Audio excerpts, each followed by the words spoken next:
A esta hora vamos a conversar con el Contralor General del Estado, Pablo Celis. Señor Contralor, buenas noches. Gracias por acompañarnos.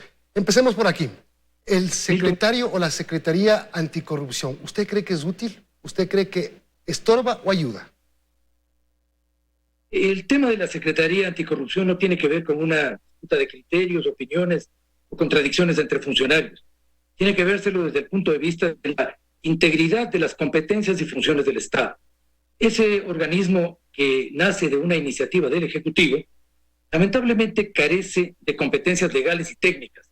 En su actividad, independientemente de la buena voluntad de sus actores, interviene en espacios que son de competencia constitucional y legal exclusivas de la Fiscalía General del Estado y de la Contraloría General del Estado. Es a la Contraloría a quien le corresponde ejercer de manera, como director del sistema de control público, ejercer de manera absoluta el proceso de control de recursos, del uso de recursos públicos. Y a la Fiscalía le corresponde iniciar procesos de investigación, indagación e instrucción fiscal. Una intervención de un organismo que no está dentro de estas competencias genera inevitablemente distorsiones, genera inevitablemente contradicciones interinstitucionales y discusiones de competencia que no son adecuadas. Por esta razón yo estoy totalmente de acuerdo con las observaciones que en el plano estrictamente legal realizó la señora Fiscal General del Estado, en la medida en que la superposición de organismos con no claras termina generando condiciones para una intervención e incluso una interferencia en la actividad de otros organismos. Por esto, y también yo hemos planteado que el Ejecutivo debe evaluar la pertinencia de mantener una organización, un organismo, una institución que no tiene ni facultades legales ni competencias técnicas. En un momento en donde el país necesita contraer el tamaño del Estado y racionalizar el uso de recursos, mantener organismos que no tienen una función no tiene sentido. Es más, la Constitución de la República y la Ley Orgánica de la Contraloría establecen con mucha claridad que la responsabilidad del control interno corresponde estrictamente a todas las autoridades de las instituciones públicas. Eso está normado. Es cada autoridad de cada institución quien debe ejercer el aseguramiento de los procesos de decisión administrativa. Desde ese punto de vista, ni por el lado de las competencias de Contraloría o de Fiscalía, y ni siquiera en lo que tiene que ver con las competencias de las funciones ejecutivas, una instancia que concentre atribuciones para las cuales no tiene facultades técnicas o legales, yo creo que no tiene sentido mantenerla, menos aún en un momento en donde debemos contraer los costos del Estado. El 18 de mayo está convocada la exsecretaria de Gestión de Riesgos, Alexandra Ocles, para que reciba una formulación de cargos. El delito por el que la Fiscalía le investiga es por tráfico de influencias. Después de toda la investigación que hizo la Contraloría sobre la compra de los kits alimenticios con posible sobreprecio, ¿cree que ese es el delito indicado, Contralor? Este es un tema legal y un tema técnico. La formulación de cargos tiene que sustentarse en evidencia documentada. No es arbitraria la determinación del delito, de la tipología de delito. Por esta razón, la Contraloría no tipifica delitos en ningún caso. Traslada indicios penales para que la Fiscalía en forma técnica evalúe esos indicios y formule cuál es la figura penal a la cual el delito corresponde. Sí, completamente de acuerdo, pero en la investigación que hizo la Contraloría solamente, digamos, detectó la inobservancia de los procedimientos o detectó sobreprecios. La Contraloría, aquí hay que ubicar algunos temas en este contrato. En primer lugar, la Contraloría analiza el proceso precontractual y en ese proceso encuentra un conjunto de irregularidades que tienen que ver con el incumplimiento de exigencias que debieron darse a la hora de calificar al proveedor. El proveedor es calificado cuando modifica en su RUC el objeto de su actividad a los servicios que se requerían en ese contrato el mismo día que se presenta como posible contratante. Por otro lado, el mismo proveedor no es exigido por parte de la entidad para demostrar la solvencia en términos de su capacidad logística, de su capacidad económica y de su capacidad técnica para cumplir con las exigencias contractuales. Tampoco se evalúan alternativas, otros proveedores cuya mayor capacidad empresarial podía haber garantizado no solamente precios, sino mejores precios, sino un cumplimiento más adecuado de lo que el contrato obligaba. Todos estos elementos tienen que considerarse en el momento en el cual, además, no se exigió un detalle de los precios unitarios de los productos del kit, lo cual condujo a variaciones en estos precios que generaron un 40% de precio por sobre el mercado, es decir, alrededor de $475,000. Es decir, ustedes sí detectaron un precio elevado o un sobreprecio. Por supuesto. Sin embargo, en el análisis que la Fiscalía hace, sin duda, yo entiendo, está considerando también los elementos de comprobación documental de pagos que se hayan realizado o no efectivamente. Y ahí hay un matiz legal que la Fiscalía sabrá sustentar y en el cual yo no quiero intervenir para no prevaricar en ningún sentido, en donde es la Fiscalía quien deberá considerar los elementos que la Contraloría ha aportado y otros que de su propio análisis permitan precisar la naturaleza jurídica del delito que se pesquisa. Desde este punto de vista, obviamente hay un trabajo complementario. La Contraloría ha presentado las evidencias documentadas a las que ha podido arribar y la Fiscalía está realizando un trabajo de determinación y tipología del delito por el cual abre un proceso indagatorio. Es decir, la Contraloría hizo dos cosas. Primero, detectar esa inobservancia de los procedimientos de contratación y segundo, detectar un sobreprecio. Detectar una diferencia en el precio respecto a las condiciones de mercado. Eso es lo que la Contraloría ha determinado. Eso en español es sobreprecio. Sí, sin duda, en español y en el idioma que estamos hablando. Sí. Es así. La tipificación del delito corresponde a Fiscalía y la sustentación de esa tipificación le corresponde a la jueza. Sí. Fiscalía ante la jueza que va a conocer. Contralor, ustedes, si no me equivoco, el 7 de abril empezaron a investigar este tema. Este tema, ¿por qué lo empiezan a investigar? Porque Alexandra Ocles dice que en algunas ocasiones pidió a la Contraloría que intervenga y la Contraloría no intervino. No, yo quiero precisar, la Contraloría no acompaña decisiones de las autoridades. En algún momento escuché una expresión equivocada de parte de la funcionaria que usted menciona. La Contraloría no acompaña decisiones de las autoridades. La Contraloría interviene con procesos de auditoría. En este caso, la Contraloría auditó este proceso como parte de un conjunto de procesos contractuales. Fueron los primeros que la Contraloría decidió auditar cuando se inició el proceso de la emergencia sanitaria.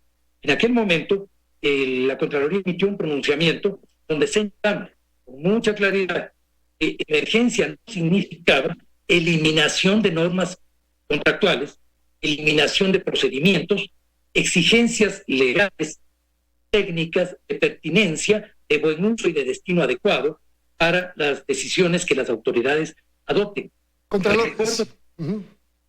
Recuerdo que entonces hubo 4 entidades con las que iniciamos los procesos de auditoría en condiciones de emergencia, entre ellas la Secretaría de Riesgos, el Ministerio de Gobierno, el propio Ministerio de Defensa, el EQ 911 y el IES. Es decir, esto no es una investigación casual de la Contraloría, ha sido parte de una decisión que adoptamos cuando se inició el proceso de emergencia de mantener un control sistemático, completo y continuado de todos los contratos que vayan dándose en estas condiciones de emergencia. ¿Y cuántas auditorías ha realizado la Contraloría desde que se inició la emergencia y en cuántos de ellos ha encontrado irregularidades? Nosotros, al momento, esta cifra va variando día a día porque el proceso de emergencia ha generado contrataciones permanentes. Al día de hoy, la Contraloría lleva adelante 61 acciones de control.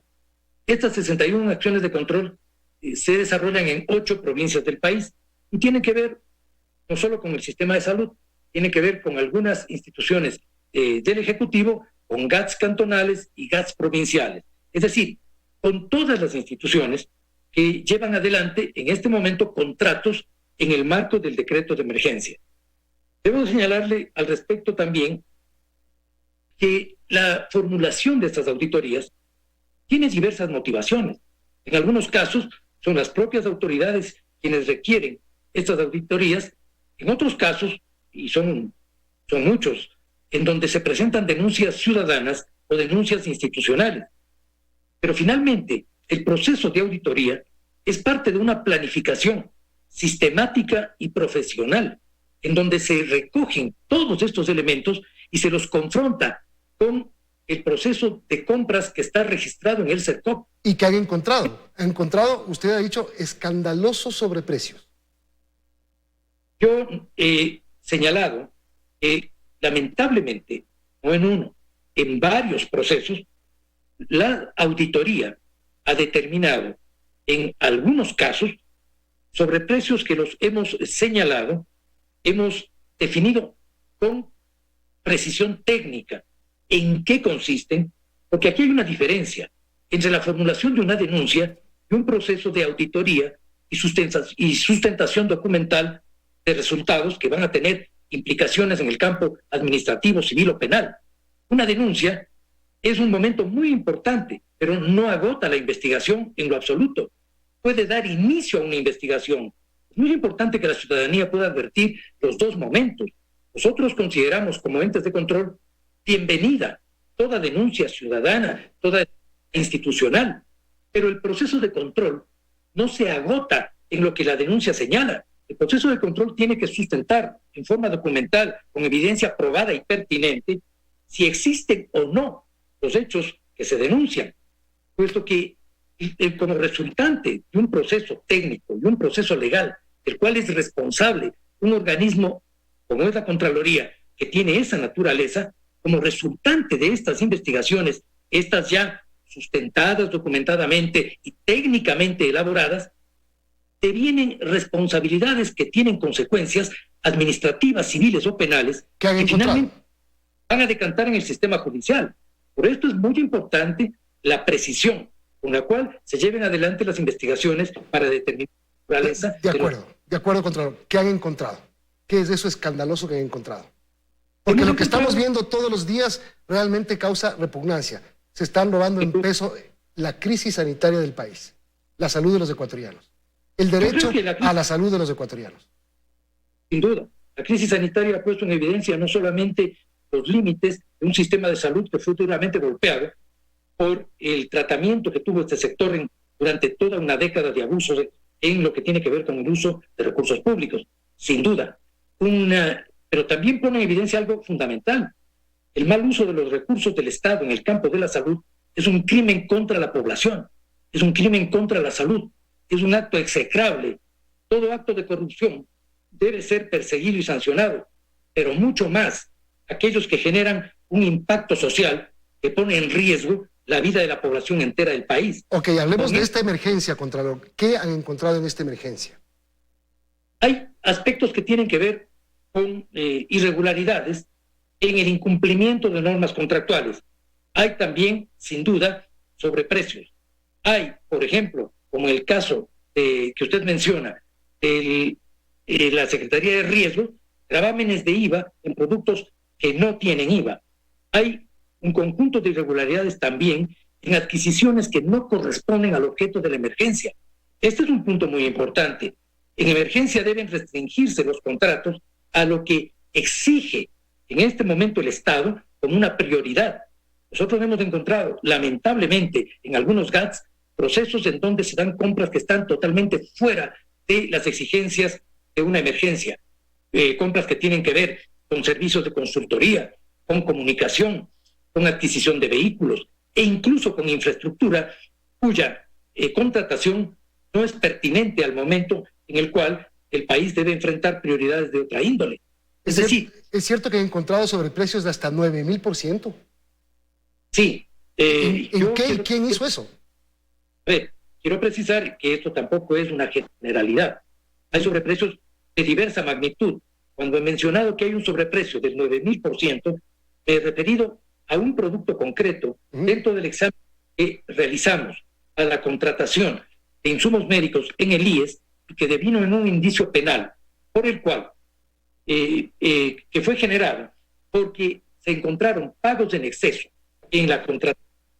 Se estableció, además, de una forma totalmente irregular por parte del exdirector del IES, en donde se excedían los valores, por ejemplo, de mascarillas, en un 400%, no solo del precio de mercado, sino de adquisiciones similares en otras unidades médicas, en el 253% en guantes, en el 9.500% en protectores oculares. Se trata, por lo tanto, de este contrato que fue objeto de un análisis de Contraloría que devino en un indicio de responsabilidad penal contra el exdirector y otras autoridades que intervinieron en la formulación de ese contrato, es una muestra que permite advertir en el país el nivel de arbitrariedad, licenciamiento y abuso que se ha tenido.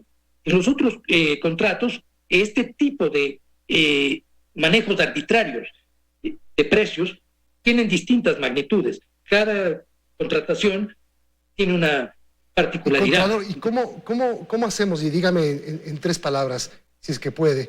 ¿Cómo hacemos para evitar que sigamos teniendo que lamentar que se roban y después los descubrimos? ¿Qué hay que cambiar, por ejemplo, en las emergencias para evitar los robos y para no seguir descubriendo los robos? Aquí el tema es que no solo se descubran, sino que caigan, a veces no caen, pero que ya no roben. 3 cosas fundamentales. En primer lugar, yo creo que hay que perfeccionar las normas de contratación pública en el país. Sin duda, nuestro sistema de contratación pública adolece de una normativa suficiente, y eso deja resquicios por los cuales se filtran los actos de corrupción. En segundo lugar, es fundamental entender que los presupuestos tienen que ser tratados como un instrumento de planificación. Por lo tanto, el sistema de planificación de las compras públicas tiene que ser perfeccionado en el país, como tienen que ser perfeccionados los sistemas de control de esas compras. En tercer aspecto, hay un asunto esencial.